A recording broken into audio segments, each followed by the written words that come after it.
IPL ಪ್ರಿಯರಿಗೆ BMRCL good news ಕೊಟ್ಟಿದೆ. ಚಿನ್ನಸ್ವಾಮಿ ಕ್ರೀಡಾಂಗಣದಲ್ಲಿ ನಡೆಯುವ ಪಂದ್ಯಕ್ಕೆ ಮೆಟ್ರೋ ವಿಸ್ತರಣೆ ಮಾಡಿದೆ.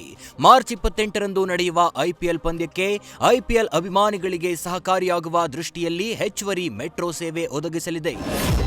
ತುಮಕೂರಿನ ದೇವರಾಜರಸು ಕೆಎಸ್ಆರ್ಟಿಸಿ ಬಸ್ ನಿಲ್ದಾಣದಲ್ಲಿ ವಿದ್ಯಾರ್ಥಿನಿ ಅಪಘಾತಕ್ಕೀಡಾದ ಘಟನೆ ನಡೆದಿದೆ. ಬಸ್ ಪ್ಲಾಟ್ಫಾರ್ಮ್ಗೆ ಬರುವ ಮುನ್ನವೇ ಕಿಟಕಿ ಮೂಲಕ ಸೀಟ್ ಕಾಯ್ದಿರಿಸಲು ಪ್ರಯತ್ನಿಸಿದ ವೇಳೆ ಭಾರೀ ಅನಾಹುತ ಸಂಭವಿಸಿದೆ. ಬ್ಯಾಗ್ ಇಡಲು ಹೋಗ್ತಿದ್ದಾಗ ವಿದ್ಯಾರ್ಥಿನಿಯ ಕಾಲು ಬಸ್ನ ಹಿಂದಿನ ಚಕ್ರಕ್ಕೆ ಸಿಲುಕಿ ಗಾಯಗೊಂಡಿದೆ. ತಕ್ಷಣ ಜಿಲ್ಲಾಸ್ಪತ್ರೆಗೆ ದಾಖಲಿಸಿ ಚಿಕಿತ್ಸೆ ನೀಡಲಾಗಿದೆ.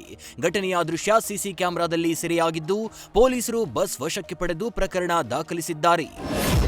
ಹಾವೇರಿಯಲ್ಲಿ ನಿನ್ನೆ ಸುರಿದ ಭಾರೀ ಗಾಳಿ ಮಳೆಗೆ ದಲಿತ ಕುಟುಂಬಗಳು ಕಂಗಾಲಾಗಿವೆ.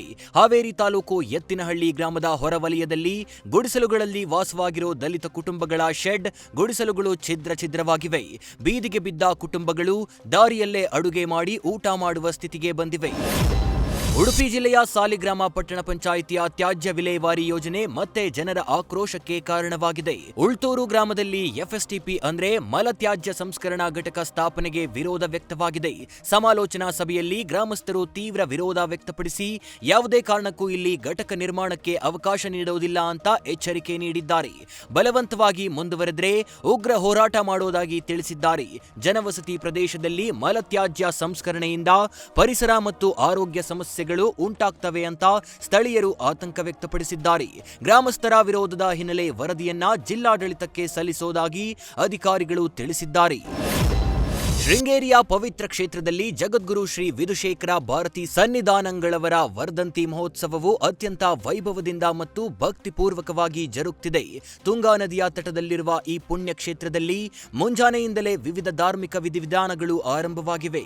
ಶ್ರೀಮಠದ ಆವರಣವು ವೇದ ಘೋಷಗಳಿಂದ ಮಾರುತ್ಸವಗೊಳ್ಳುತ್ತಿದೆ. ಜಗದ್ಗುರುಗಳ ಆಶೀರ್ವಾದ ಪಡೆಯಲು ರಾಜ್ಯದ ವಿವಿಧೆಡೆಯಿಂದ ಸಾವಿರಾರು ಭಕ್ತರು ಶೃಂಗೇರಿಗೆ ಆಗಮಿಸಿದ್ದು ದೇವಸ್ಥಾನದ ಆವರಣದಲ್ಲಿ ಹಬ್ಬದ ವಾತಾವರಣ ಮನೆ ಮಾಡಿದೆ. ಈ ವಿಶೇಷ ಸಂದರ್ಭದಲ್ಲಿ ಶ್ರೀ ಶಾರದಾಂಬೆಗೆ ವಿಶೇಷ ಅಲಂಕಾರ ಮತ್ತು ಪೂಜೆಗಳನ್ನ ನೆರವೇರಿಸಲಾಗುತ್ತಿದ್ದು ಲೋಕ ಕಲ್ಯಾಣಕ್ಕಾಗಿ ಅತಿರುದ್ರ ಮಹಾಯಾಗ ಸೇರಿ ಪ್ರಮುಖ ಹೋಮ ಹವನಗಳನ್ನ ಆಯೋಜಿಸಲಾಗಿದೆ. ಸಾಂಸ್ಕೃತಿಕ ಕಾರ್ಯಕ್ರಮಗಳ ಭಾಗವಾಗಿ ವಿದ್ವಾಂಸರಿಂದ ಪ್ರವಚನ ಮತ್ತು ಸಂಗೀತ ಸೇವೆಗಳು ನಿರಂತರವಾಗಿ ನಡೆಯುತ್ತಿದ್ದು ವರ್ಧಂತಿ ಮಹೋತ್ಸವವು ಆಧ್ಯಾತ್ಮಿಕ ಮೆರುಗನ್ನ ಪಡೆದುಕೊಂಡಿದೆ. ಕೊಪ್ಪಳ ಜಿಲ್ಲೆಯ ಆರಾಧ್ಯ ದೇವಿ ಕಲ್ಯಾಣ ಕರ್ನಾಟಕದ ಶಕ್ತಿ ದೇವತೆಗಳಲ್ಲೊಂದಾಗಿರೋ ಹುಲಿಗಿ ಗ್ರಾಮದ ಹುಲಿಗೆಮ್ಮ ದೇವಸ್ಥಾನದ ಹುಂಡಿ ಎಣಿಕೆಯು ಜರುಗಿತು. ಪ್ರತಿ ತಿಂಗಳಂತೆ ಈ ತಿಂಗಳು ಹುಲಿಗೆಮ್ಮ ದೇವಿ ಹುಂಡಿಕೆ ಎಣಿಕೆ ಮಾಡಲಾಗಿದ್ದು ಈ ಬಾರಿ ಭಕ್ತರ ಕಾಣಿಕೆಯಲ್ಲಿ ಸಾಕಷ್ಟು ಇಳಿಕೆಯಾಗಿದೆ. ಕಳೆದ 37 ದಿನಗಳಲ್ಲಿ ಬರೋಬ್ಬರಿ 68 ಲಕ್ಷ ರೂಪಾಯಿ ಕಾಣಿಕೆ ಸಂಗ್ರಹವಾಗಿದೆ. 86 ಗ್ರಾಂ ಕಚ್ಚಾ ಬಂಗಾರ, 3 ಕೆಜಿ 800 ಗ್ರಾಂ ಕಚ್ಚಾ ಬೆಳ್ಳಿಯನ್ನ ಭಕ್ತರು ದೇವಿಗೆ ಸಲ್ಲಿಸಿದ್ದಾರೆ. ಹುಂಡಿ ಎಣಿಕೆಯನ್ನ ಬಿಗಿ ಪೊಲೀಸ್ ಹಾಗೂ ಸಿಸಿ ಕ್ಯಾಮೆರಾ ಕಣ್ಗಾವಲಿನಲ್ಲಿ ಎಣಿಕೆ ಮಾಡಲಾಗಿದೆ. ಕಳೆದ ತಿಂಗಳು ಫೆಬ್ರವರಿ 18ರಂದು ಹುಂಡಿ ಎಣಿಕೆಯಲ್ಲಿ 1,18,41,000 ರೂಪಾಯಿ ಭಕ್ತರ ಕಾಣಿಕೆ ಸಂಗ್ರಹವಾಗಿತ್ತು.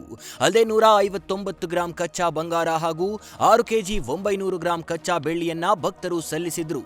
ಈ ಬಾರಿ ಕಾಣಿಕೆಯಲ್ಲಿ ಸಾಕಷ್ಟು ಪ್ರಮಾಣದ ಇಳಿಕೆಯಾಗಿದ್ದು ಕಂಡುಬಂದಿದೆ. ಮಾಗಡಿ ಹಾಗೂ ಕುದೂರು ಪೊಲೀಸರು ಭರ್ಜರಿ ಕಾರ್ಯಾಚರಣೆ ನಡೆಸಿ ಕಳ್ಳತನ ಮಾಡುತ್ತಿದ್ದ ಖತರ್ನಾಕ್ ಗ್ಯಾಂಗ್ ಅನ್ನ ಬಂಧಿಸಿದ್ದಾರೆ. ಪ್ರಯಾಣಿಕರ ಸೋಗ್ನಲ್ಲಿ ಕಳ್ಳತನ ಮಾಡುತ್ತಿದ್ದ 4 ಆರೋಪಿಗಳನ್ನ 2 ಪ್ರತ್ಯೇಕ ಪ್ರಕರಣದಲ್ಲಿ ಬಂಧಿಸಲಾಗಿದೆ. ಬಂಧಿತರಲ್ಲಿ ಮಾಲಾ ಸೇರಿದಂತೆ ಕುಪ್ಪಂ ಗ್ಯಾಂಗ್ನ ಕರಿಯಮ್ಮ, ಕರ್ಣ ಅಲಿಯಾಸ್ ಕುಮಾರ ಹಾಗೂ ನರಸಿಂಹ ಸೇರಿದ್ದಾರೆ. ಇವರಿಂದ ಸುಮಾರು 50 ಲಕ್ಷ ರೂಪಾಯಿ ಮೌಲ್ಯದ 350 ಗ್ರಾಂ ಚಿನ್ನಾಭರಣ ವಶಪಡಿಸಿಕೊಳ್ಳಲಾಗಿದೆ. ಬಂಧಿತ ಮಾಲಾ ಹಿಂದೆ ಠಾಣೆಯಿಂದ ಪರಾರಿಯಾಗಿದ್ರು. ಮದುರೈನಲ್ಲಿ ಮತ್ತೆ ಬಂಧಿಸಲಾಗಿದೆ. ಈ ಕಾರ್ಯಾಚರಣೆಯಿಂದ 10ಕ್ಕೂ ಹೆಚ್ಚು ಪ್ರಕರಣಗಳನ್ನು ಪೊಲೀಸರು ಭೇದಿಸಿದ್ದು ಎಸ್ಪಿ ಶ್ರೀನಿವಾಸ್ ಗೌಡ ಮಾಹಿತಿ ನೀಡಿದ್ದಾರೆ. ತುಮಕೂರು ಜಿಲ್ಲೆಯ ತುರುವೇಕೆರೆ ತಾಲೂಕಿನಲ್ಲಿ ನಡೆದ ಜನಸಂಪರ್ಕ ಸಭೆಯಲ್ಲಿ ಅಧಿಕಾರಿಗಳ ಲಂಚ ವ್ಯವಹಾರ ವಿರುದ್ಧ ಸಾರ್ವಜನಿಕರು ಆಕ್ರೋಶ ವ್ಯಕ್ತಪಡಿಸಿದ್ದಾರೆ. ಸಂಪಿಗೆ ಗ್ರಾಮದ ನಾಗೇಶ್ ಎಂಬ ದೂರುದಾರ ಖಾತೆ ಬದಲಾವಣೆಗೆ ಕಳೆದ 2 ವರ್ಷಗಳಿಂದ ಪರದಾಡುತ್ತಿದ್ದು ಲಂಚ ಕೇಳಲಾಗ್ತಿದೆ ಅಂತ ಆರೋಪಿಸಿ ಅರ್ಜಿಯೊಂದಿಗೆ 15,000 ಹಣ ತರಲು ಮುಂದಾದ್ರು. ಇದೇ ವೇಳೆ ಮತ್ತೊಬ್ಬ ದೂರುದಾರ ಜಾಗಟೆ ಬಾರಿಸಿ ಗೋವಿಂದ ಗೋವಿಂದ ಅಂತ ಕೂಗಿ ಅಧಿಕಾರಿಗಳ ವಿರುದ್ಧ ವಿನೂತನವಾಗಿ ಪ್ರತಿಭಟನೆ ನಡೆಸಿದ್ದಾರೆ. ಸಭೆಯಲ್ಲಿ ಹಲವು ಸಾರ್ವಜನಿಕರು ತಮ್ಮ ಸಮಸ್ಯೆಗಳು ವರ್ಷಗಳಿಂದ ಬಗೆಹರಿಯದಿರುವುದಕ್ಕೆ ಅಧಿಕಾರಿಗಳ ವಿರುದ್ಧ ತೀವ್ರ ಆಕ್ರೋಶ ಹೊರಹಾಕಿದ್ದಾರೆ. ಬೀದರ್ ಪೊಲೀಸರು ಭರ್ಜರಿ ಕಾರ್ಯಾಚರಣೆ ನಡೆಸಿದ್ದಾರೆ. ಮೂವರು ಅಂತಾರಾಜ್ಯ ಖದೀಮರನ್ನ ಹೆಡೆಮುರಿ ಕಟ್ಟಿದ್ದು ಒಟ್ಟು 31,87,500 ರೂಪಾಯಿ ಮೌಲ್ಯದ ವಸ್ತುಗಳನ್ನ ಜಪ್ತಿ ಮಾಡಿದ್ದಾರೆ. 320 ಗ್ರಾಂ ಬಂಗಾರ, 690 ಗ್ರಾಂ ಬೆಳ್ಳಿ ಆಭರಣ, ಕೃತ್ಯಕ್ಕೆ ಬಳಸಿದ ಟಾಟಾ ವಿಸ್ಟಾ ಕಾರು ವಶಕ್ಕೆ ಪಡೆದಿದ್ದಾರೆ. ಮಾರ್ಚ್ 9ರಂದು ಕಮಲನಗರ ತಾಲೂಕಿನ ಎಪಿಎಂಸಿ ಮಾರ್ಕೆಟ್ ಸಮೀಪದ ರಾಜ್ಕುಮಾರ್ ಪಾಟೀಲ್ ಮನೆಯಲ್ಲಿನ ಚಿನ್ನಾಭರಣ ಕಳವು ಮಾಡಿದ್ದ ಖದೀಮರು ಚಿನ್ನಾಭರಣವನ್ನ ಮಹಾರಾಷ್ಟ್ರದಲ್ಲಿ ಮಾರಾಟ ಮಾಡಿದ್ರು. ಮನೆಯಲ್ಲಿ ಕಳ್ಳತನವಾಗಿತ್ತು. ಮನೆ ಬೀಗ ಮುರಿದು ಮನೆಯಲ್ಲಿನ ಚಿನ್ನಾಭರಣಕ್ಕೆ ಕನ್ನ ಹಾಕಿದ್ರು. ಧಾರವಾಡದಲ್ಲಿ ಗಾಳಿ ಸಹಿತ ಭಾರೀ ವರ್ಷಧಾರೆ ಆಗಿದೆ. ಜಿಲ್ಲೆಯಾದ್ಯಂತ ಆಲಿಕಲ್ಲು ಮಳೆ ಸುರಿದಿದೆ. ಅರ್ಧ ಗಂಟೆ ಕಾಲ ವರುಣನ ಆರ್ಭಟಕ್ಕೆ ಜನಜೀವನ ಅಸ್ತವ್ಯಸ್ತವಾಗಿದೆ. ಮಳೆಯಲ್ಲಿ ಸಂಚರಿಸಲು ವಾಹನ ಸವಾರರು ಪರದಾಡಿದ್ದಾರೆ. ವಿದ್ಯುತ್ ಕಂಬಗಳು ಅಲ್ಲಲ್ಲಿ ನೆಲಕ್ಕಪ್ಪಳಿಸಿವೆ. ಧಾರವಾಡದ ಅರಣ್ಯ ಇಲಾಖೆಯ ಎದುರು ಬೃಹತ್ ಮರವೊಂದು ಬಿದ್ದು ಕಾರು ಜಖಂ ಆಗಿದೆ.